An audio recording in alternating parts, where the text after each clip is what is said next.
نفسا نفسی اور افراتفری کے اس دور میں ہم بھول گئے کہ اسلام کی یہ دولت جو ہمیں ملی ہے،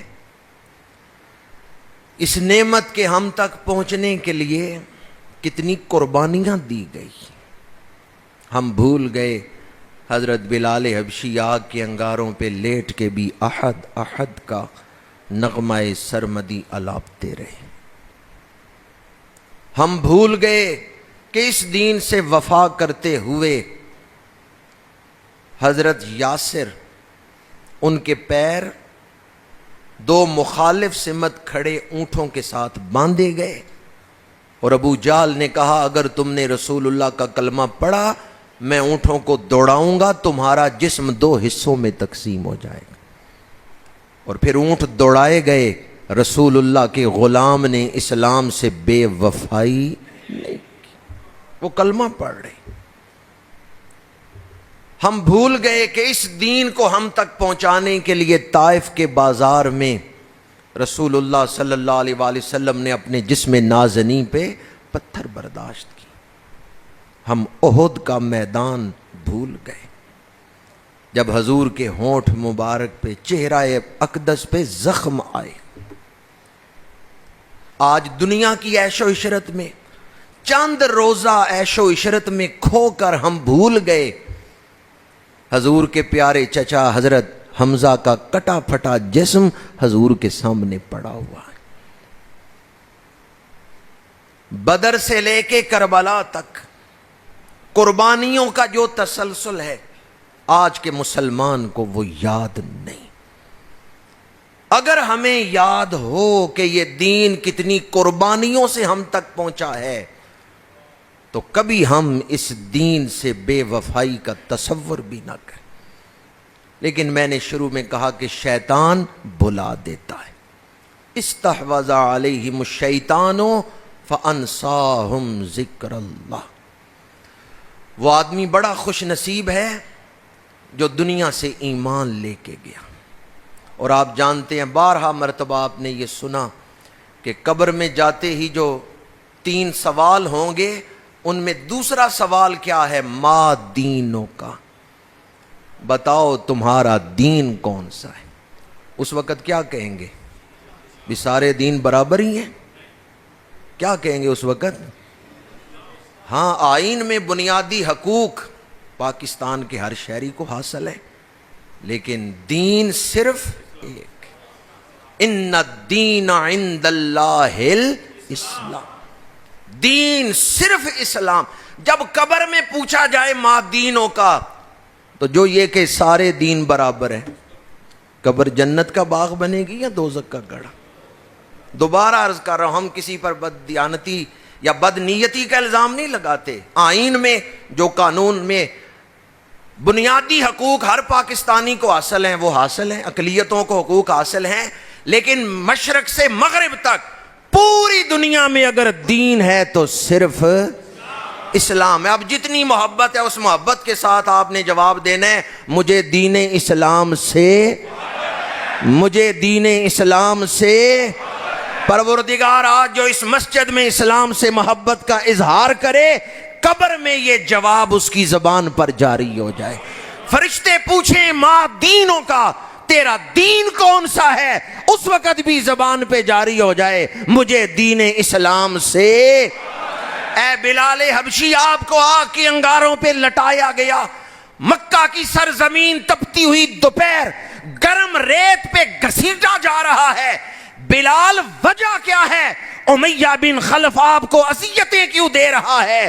روح بلال نے جواب دیا مجھے اسلام سے۔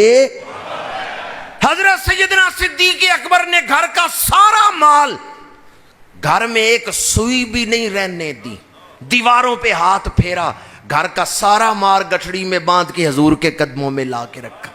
اے ابو بکر، گھر میں کوئی چیز نہیں رہنے دی، سارا مال لے آئے ہو، وجہ کیا ہے؟ ابو بکر جواب کیا دیتے ہیں؟ مجھے اسلام سے۔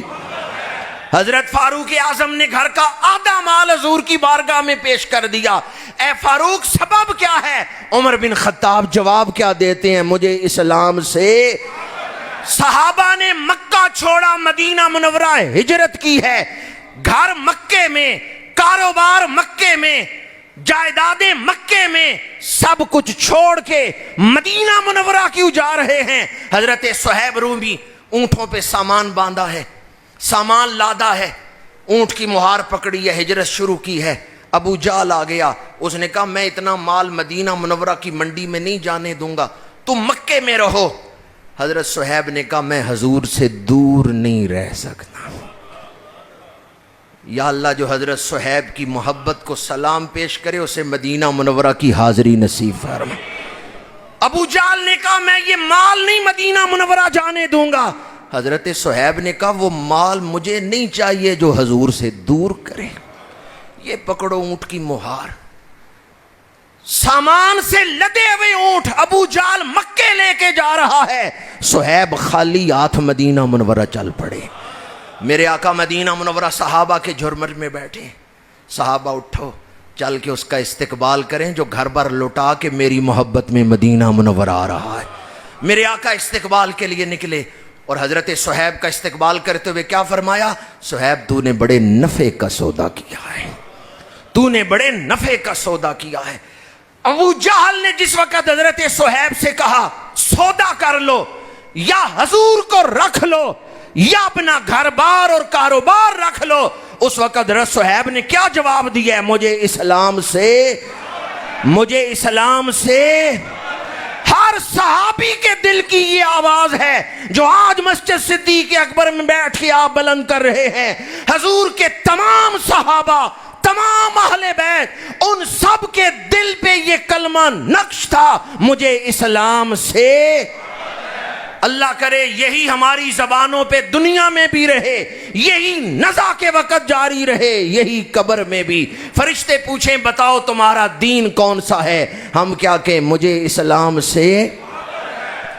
ثم لتسألن یومئذ عن النعیم، قیامت کے دن نعمتوں کے بارے میں پوچھا جائے گا۔ قیامت کے دن نعمتوں کے بارے میں، جو اللہ نے نعمتیں عطا کی ان کے بارے میں پوچھا جائے گا۔ الیوم اکملت لکم دینکم واتممت علیکم نعمتی وردیت لکم الاسلام دینا۔ فرمایا ہم نے تمہارے لیے تمہارا دین مکمل کر دیا ہے اور ہم نے اپنی نعمت پوری کر دی ہے۔ یہ آیت بتاتی ہے اسلام بہت بڑی نعمت ہے۔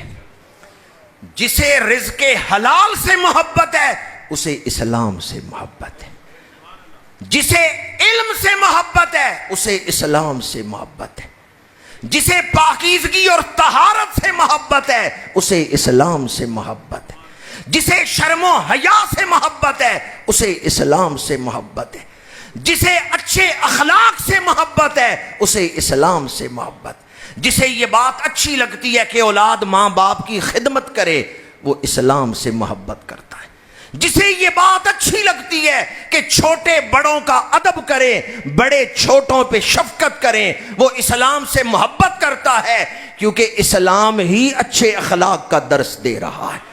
آج دنیا کو اسلام کی ضرورت ہے، اسلام سے بڑھ کر کوئی انسانیت کا خیر خواہ